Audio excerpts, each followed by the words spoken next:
Selamat pagi Bapak Ibu, kembali bersua di akhir pekan pada edisi Artos Sabtu 18 September 2021. Pada akhir pekan hari ini kita mengucap syukur Tuhan telah memelihara, menjaga kita menjalani, mengarungi hidup sepanjang sepekan ini. Mengakhiri pekan ini kita rindu disapa oleh sabda Tuhan. Bacaan kita hari ini dari Pengkhotbah pasal 1 ayat yang pertama sampai ayat yang ke-11. Mari mohon pimpinan Roh Kudus. Berdoa. Hanya padamu-lah ya Allah kami pohonkan, hanya padamu-lah kami berpengharapan, dan hanya padamu-lah kami menantikan pertolongan dari Allah.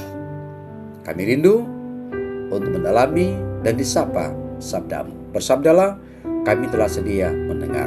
Dalam nama Tuhan Yesus kami berdoa. Amin. Pengkhotbah pasal 1 ayat 1 sampai 11. Segala sesuatu sia-sia. Inilah perkataan pengkhotbah anak Daud raja di Yerusalem. Kesia-siaan belaka, kata pengkhotbah, kesia-siaan belaka. Segala sesuatu adalah sia-sia. Apa gunanya manusia berusaha dengan jerih payah di bawah matahari? Keturunan yang satu pergi dan keturunan yang lain datang, tetapi bumi tetap ada. Matahari terbit, matahari terbenam, lalu terburu-buru menuju tempat dia terbit kembali. Angin bertiup ke selatan, lalu berputar ke utara, terus menerus ia berputar, dan dalam putarannya angin itu kembali. Semua sungai mengalir ke laut, tetapi laut tidak juga menjadi penuh. Kemana sungai mengalir, ke situ sungai mengalir selalu. Segala sesuatu menjemukan sehingga tak terkatakan oleh manusia. Mata tidak kenyang melihat, telinga tidak puas mendengar. Apa yang pernah ada akan ada lagi, dan apa yang pernah dibuat akan dibuat lagi. Tidak ada sesuatu yang baru di bawah matahari. Adakah sesuatu yang dapat dikatakan, lihatlah ini baru? Tetapi itu sudah ada dulu, lama sebelum kita ada. Kenang-kenangan dari masa lampau tidak ada, dan dari masa depan yang masih akan datang pun tidak akan ada kenang-kenangan pada mereka yang hidup sesudahnya. Demikian sabda Allah. Amin. Saudara-saudara yang sama-sama Allah kasihi, tema kita pada hari ini adalah arti hidup. Pengarang pengkhotbah mengungkapkan tema pada ayat yang kedua kitab ini, kesia-siaan belaka, segala sesuatu adalah sia-sia. Ia ingin kita memahami apa yang ia sudah pelajari melalui pengalamannya sendiri, bahwa semua pencapaian manusia adalah hampa dan tidak memuaskan ketika dikejar sebagai tujuan. Ia mengulangi frasa ini di seluruh kitab, menunjukkan betapa hikmat, kerja keras, kekayaan, belajar, ketenaran, dan kesenangan terbukti tidak memberi kebahagiaan. Kebahagiaan tertinggi dalam hidup yang diungkapkannya sebagai kesimpulan kitab ini adalah takut akan Allah dan memelihara perintah-perintahnya. Perikop bacaan kita berbicara masalah arti hidup. Ada sebuah kisah tentang seorang misionaris tua yang pada masa mudanya mengembara ke berbagai negara di dunia ini untuk menemukan arti hidupnya. Akan tapi ia tidak memperoleh arti hidup yang dicarinya itu. Sebaliknya, ia justru ditemukan oleh Tuhan. Pada waktu Tuhan menemukannya, misionaris itu pun mendapatkan arti hidupnya. Sekarang ia melayani Tuhan dan mendapati bahwa sebenarnya arti kehidupan adalah jika kita berjalan dalam kehendak Allah. Raja Salomo yang diyakini banyak penafsir Alkitab sebagai penulis kitab Pengkhotbah menyatakan bahwa semua kebahagiaan manusia dan gerakan alam di dunia adalah kesia-siaan. Karena peristiwa itu merupakan aktivitas berulang yang membosankan. Ayat 3 sampai ayat yang ke-7. Bahkan isi hikmat dan ajaran pengetahuan dunia ini merupakan pengulangan dari ilmu yang pernah ada sebelumnya dan yang pada akhirnya akan dilupakan. Ayat 9 sampai 11. Menurut Raja Salomo, hal ini menunjukkan bahwa sesuatu yang mulia seperti hikmat dan pengetahuan dunia sekalipun tetap merupakan kesia-siaan dan tak dapat memahami arti hidup. Bapak Ibu, saudara yang dikasihi Tuhan, kita perlu mengerti adanya keterbatasan dalam hidup ini yang tidak mampu kita hindari, seperti kematian, proses menjadi tua, dan lain sebagainya. Maka kita pun harus mengetahui apa yang dapat kita kerjakan untuk dicapai dalam kehidupan ini.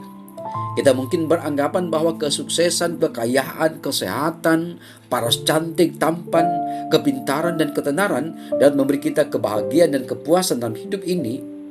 Dan pandangan ini tidak selalu tepat, sebab semua hal tersebut mungkin memberikan kita kelimpahan materi dan status sosial di masyarakat, tetapi belum tentu menghasilkan kebahagiaan dan kepuasan hidup yang benar. Sebaliknya, Tuhan Yesus menjanjikan damai sejahtera dan berkat yang membuahkan kebahagiaan serta arti hidup yang sesungguhnya tersedia bagi siapa saja yang mau menerimanya dalam kehidupan ini. Menikmati hidup tanpa Tuhan akan berakhir dengan kesia-siaan. Sedangkan menjalaninya bersama dengan Tuhan memperoleh damai sejahtera, sukacita, kebahagiaan, kemakmuran. Tuhan memberkati kita. Amin. Mari Bapak Ibu berdoa. Hanya padamu lah ya Allah, hidup ini berarti. Hidup ini tidak sia-sia. Hidup ini akan menjadi berkat bagi sesama, sukacita bagi kami, dan kemuliaan bagi nama-Mu. Lewat pengalaman hidup sang pengkhotbah telah mengajarkan kami, umat-Mu, kesia-siaan hidup yang tak dikendalikan oleh kebenaran sabda-Mu.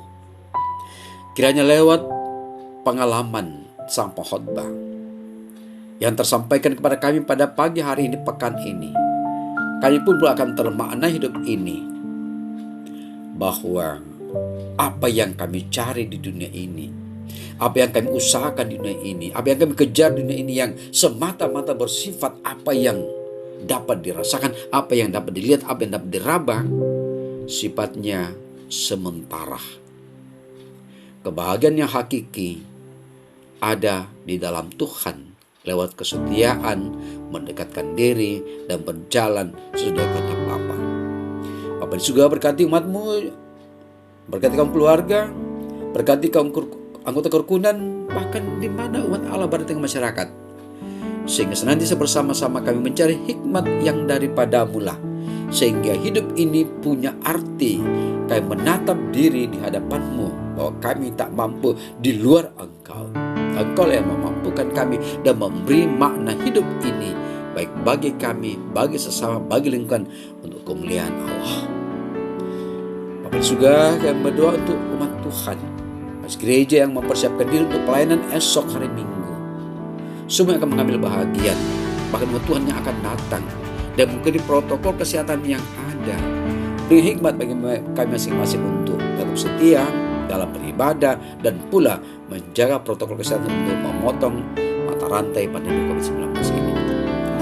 Kami berdoa untuk umat Tuhan yang mempersiapkan diri, baik yang akan mendengarkan maupun yang akan mengambil pelayanan. Jauhkan dari hal-hal yang tadi ini. Inilah kami, pengharapan kami dengan nama Allah, karena semua ini kami alaskan dalam nama Yesus Tuhan kami yang hidup. Haleluya. Amin. Bapak Ibu, demikianlah renungan kita pada hari ini, Artos, edisi Sabtu 18 September 2021, khotbah pasal 1 ayat 11, arti hidup. Akhiri pekan ini dengan mengamini, mengakui tentang arti hidup dalam Tuhan. Persiapkan diri untuk beribadah esok jika Allah berkenan.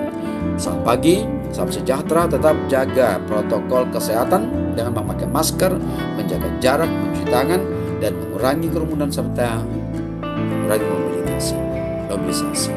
Selamat pagi, Tuhan beserta kita.